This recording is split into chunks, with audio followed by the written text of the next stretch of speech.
आज काय खास? आज मी बनवणार आहे वालाच्या शेंगा. वालाच्या शेंगा निसून ठेवल्या आहेत. गॅसवर कढई ठेवली. तेल थोडं तापलं की मोहरीची फोडणी करून घ्यायची आहे. मी वालाच्या शेंगा निसून ठेवले.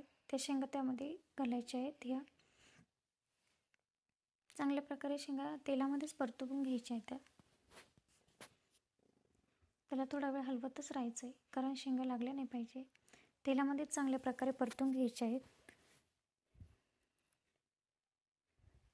त्यामध्ये थोडंसं मीठ घालायचं आहे आपल्या चवीनुसार, जेवढं पाहिजे तेवढं. तुमच्याकडे जेवढं आणि खरड खातं त्यानुसार तुम्ही मीठ ॲड करू शकता. आता मिठात तेलात थोडा वेळ चांगले अजून होऊन द्यायचे आहे त्याला.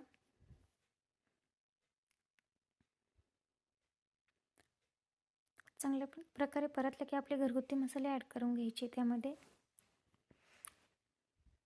ही जाड मिरची करून ठेवलेली, ती जाड मिरची त्यामध्ये घातली. थोडीशी लाल मिरची घातली. काही घरगुती मसाले वापरलेत. अशा प्रकारे ते मिक्स करून घ्यायचं आहे चांगलं.